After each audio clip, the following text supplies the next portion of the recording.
Well, convicted felons are now fighting fires in New York City. The New York Post reports that in a bid to promote diversity, 9 ex-felons, including one who served time for gun possession, no problem, are some of the newest members of the world's most famous fire department. Is that okay with you? And is it just a taste of what may be in store for many big city police departments under the reforms now underway?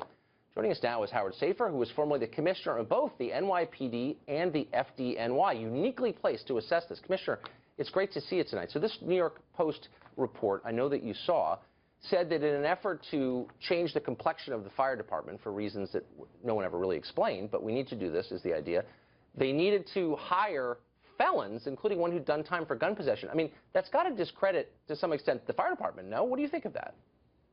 I think it's a bad policy. I'm all for redemption, but the fact is, if somebody's committed a felony, it's a flaw in their character. And the police and fire departments are some of the most honorable professions in the world. And my view is, if you committed a felony, you should certainly be very last in line behind people who did not commit felonies to join the department. Lowering standards is the wrong message, especially in emergency services where lives are at stake. Well, that's exactly it. I mean, it's not a matter of redemption. Of course, everyone believes in it. And if you want to become an Episcopal priest or an alcohol counselor or whatever, there's a lot of things you can do as a former felon, for sure. But this is going to come to police departments, is it not? Such is the federal pressure to diversify police departments that standards have to change, don't they? Well, I don't think it's going to happen under a Trump administration. The fact is that under the Obama administration, there's been a war on police. There's been a war on emergency services. And under a Trump administration, you're going to see quite the opposite. As long as he has an advisor like Rudy Giuliani, you're going to see standards kept up and not what's happened for the last 8 years.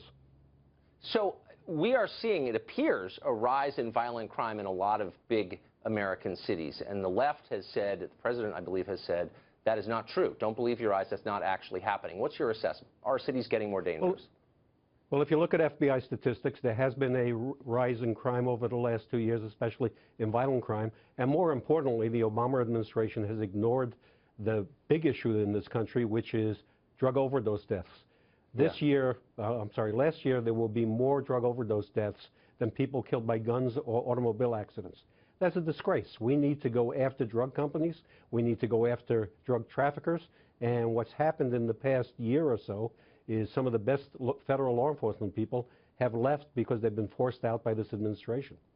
So why is that? I mean, you served in New York at the height of the crack epidemic, I remember it, and people acknowledged that it was a crisis, and they said, look, it's destroying our cities, people are dying, children are being affected in horrible ways, and all resources were brought to bear on that, and actually it kind of worked.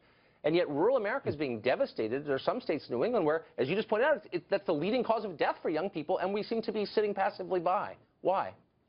Crime reduction has not been a priority for the past 8 years for this administration.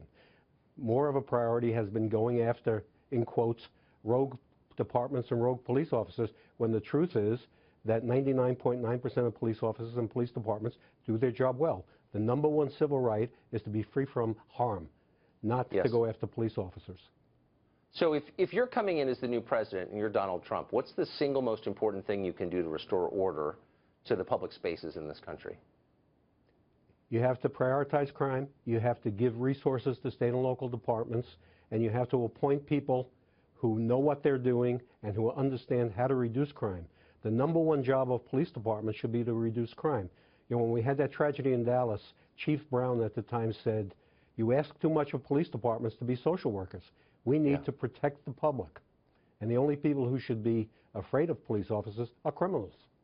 The only job of the police department is to reduce crime. Thank you for bringing it back to first principles and reminding us of that. Commissioner, it's great to see you tonight. Howard Safir joining us live. Good to be with you, Tucker.